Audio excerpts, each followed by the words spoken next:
welcome back, you guys. It's been a while since I did a sewing tutorial, so I wanted to do this dress for you because this is my most popular dress. It is the most viewed and the most purchased. So as you can see, it's a swing dress, like an umbrella style dress, which has ties on the shoulders. So here's one more look at it before we get started.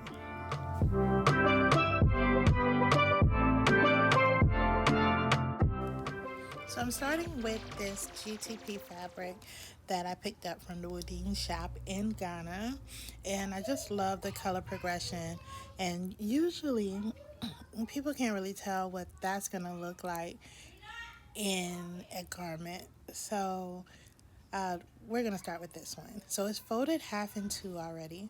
So I'm gonna need two pieces to start with, and we're gonna measure out the length that I want to have. So the top of it, we're gonna do about 7 inches because we just need enough to cover the front uh, chest area and a little bit at the back, and it's gonna be free. So just 7 inches as the radius for the top, and then for the bottom I'm going to use about 40 inches.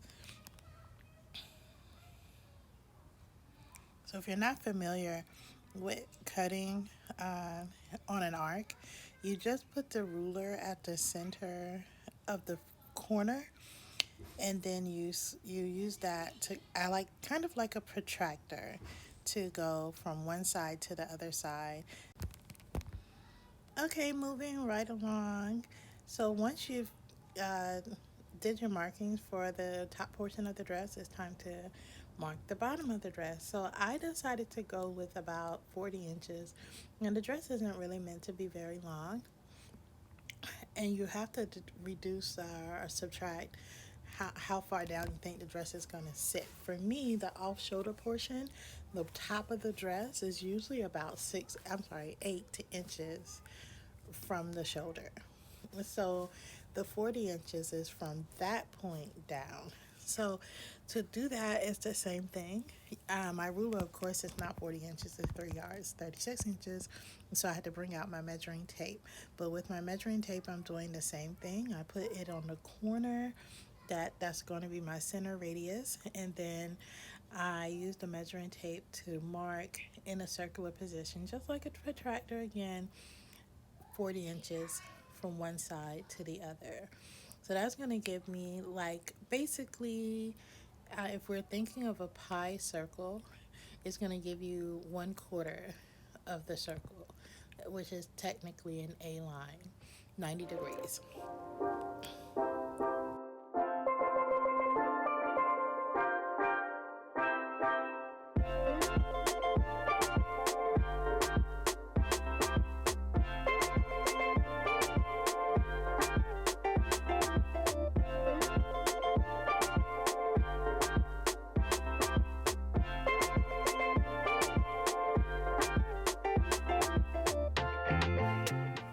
So this is how it cuts. If you follow the line that you made with the ruler or the measuring tape or whatever you used, you're gonna end up with a very circular cut that you just fold over. I'm very particular about making sure that my lines or my measurements really are even on both sides. So although I have my markings, I still make sure that the fabric is folded right at the corner and that the angle is still symmetrical, because you can end up with one side shorter, one side longer. So it's just best to kind of double check and make sure that everything is laying nice, flat, and even, and then continue before you continue cutting.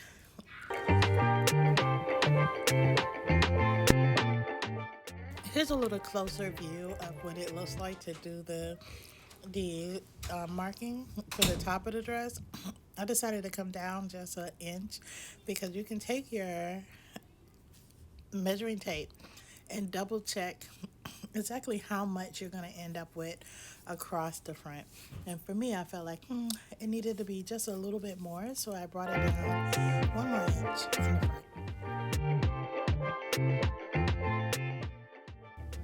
So this part here is me putting the first piece that I have measured and cut on top, back on top of the original fabric, and matching up the pattern so that I can cut up the second piece for the back, and it looks similar, or actually exactly like the first one. The only thing I would say is I probably should have laid them right size together so that they would have met. Because you see here where the purple pattern ends on the left is going to end on the right in the back because they're both facing up, and I should have had one facing down so it could have been continuous. But it still looked nice. But that's the one critique. If you do it with the fabric that has patterns on it, put them right face together.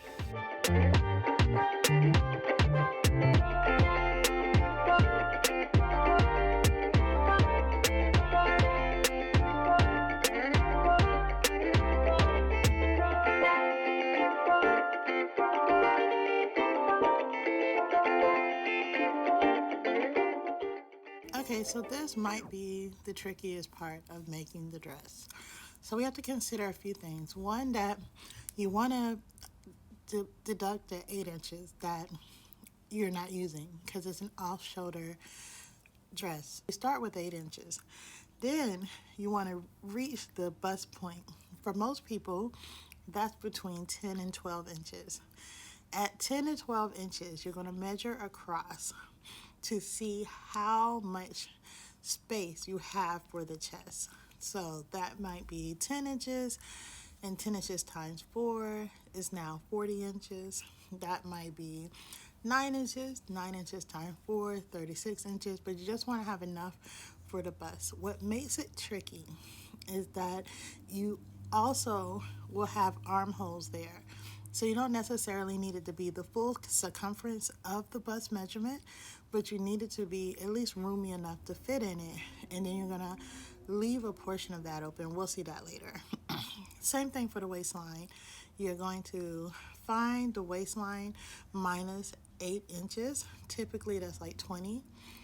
And then you're going to check to see how roomy the waist is, which it should be perfectly roomy.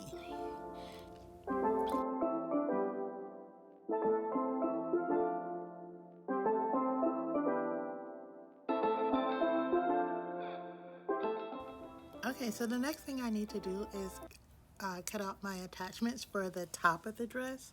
And so if you notice, initially when I cut my fabric, I cut everything in the same place on the orange side of the fabric and just only getting a piece of that purple side.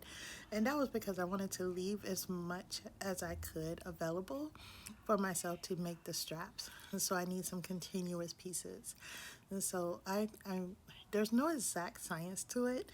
If you want to make your straps super thick, you can go wider or thinner. I went with 5 inches, and I'm gonna fold that in half, so they'll actually only be 2.5 inches wide, wide, but the length is going to be tremendous. So I'm going to use as much of this as I possibly can so that I can make the bows on both shoulders.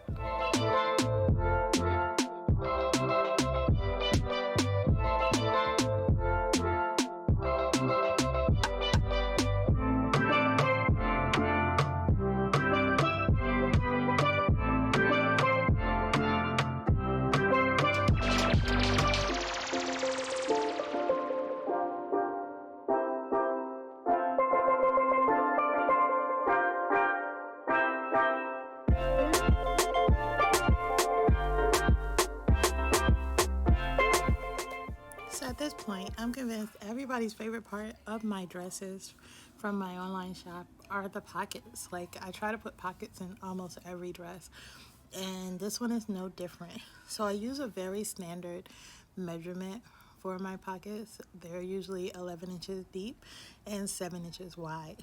So I'm just cutting out 4 pieces so that I can make 2 sets of pockets, and I'll show you how I attach those later.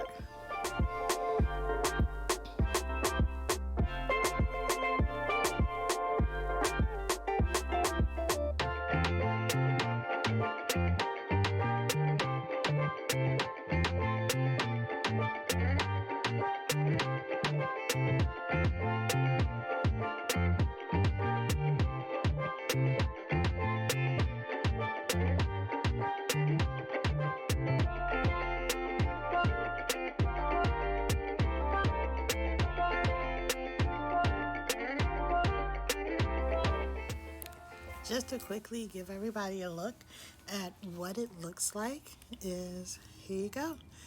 So of course I'm going to attach the strips at the top and put pockets in it, but the basic shape of the dress will be like this, straight across the top.